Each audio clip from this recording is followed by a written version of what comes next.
Ja tervetuloa mun uuden videon pariin. Tässä videossa me tehdään pixel-artteita. Eli jos joku ei siis tiedä mikä pixel art on, niin se on niinku tämmönen työ, missä niinku mennään ruudulta.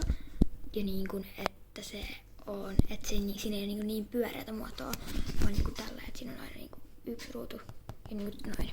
Ja tänään me piirretään pari eri pixel-arttia. Ja yksi niistä on tää vesimeloni.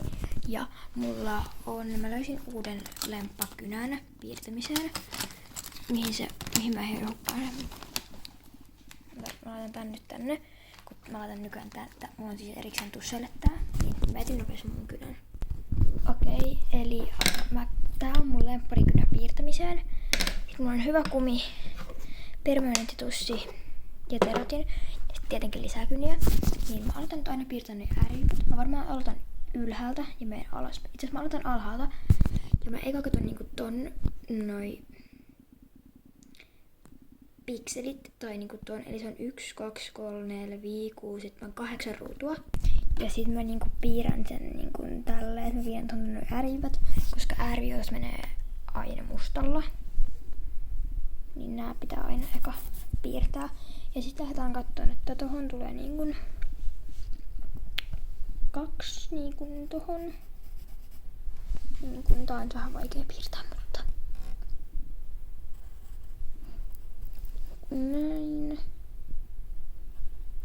Näin. Näin. Ja näin. Noin.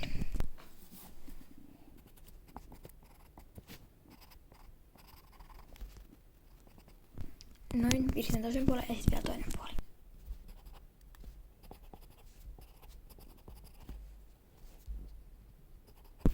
Noin, nyt se on tossa. Ja sit aletaan piirtää niinku noita sisäääriviivoja käytännössä. Tonne siis niitä ei oikeastaan piirretä, vaan sit niinku aletaan vaan värittää. Ja nyt kun väritetään permanenttitussilla, niin aina joku alusta. Mulla on nyt täällä toinen paperi alla, ettei mene vaan pöytää. Noin, nyt on enää nämä pari viimeistä, pitää värittää. Ja tosiaan tää permanenttitussi menee läpi. Mä voin kohta sen näyttääkin.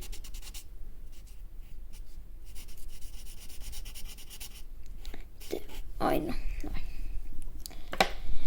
Niin siis, joo, se menee läpi. Sen takia aina alusta. Ja seuraavaksi me piirretään noi siemenet. Eli tosta katsotaan. Otetaan vaikka tosta 2 pikseliä tonne päin. Eli tosta, niin siis tähän tulee yksi tommonen.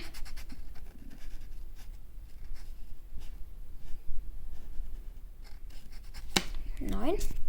Nyt nää on piirretty. Sitten me piirretään toi vihreä alaosa. Eka pitää vaan etsiä oikea väri. No tässä on ainakin jo hyvä punainen. Ja no vielä se vihreä. Okei, eli tämmönen vihreä tuli. Tämmönen punainen ja tällä me voidaan tehdä pieniä kiiltäviä kohtia. Tosiaan piirsin tohon hennolla lyijykynällä noi ääriviivat, toi jää valkoiseksi, niistä mä olen värittänyt tätä vihreäksi. Toi sit punaiseksi ja sit vasta noi kumitetaan, jotta sit siihen tulee niin tommonen, mikä tossakin on. Mutta jos tästä videosta ei tulisi ihan liian pitkään, niin okei, niin mitä mun pitää sanoa? Niin että nyt mä piirrän tän hetken tässä, että juu. Vihreä valmis, vielä punainen.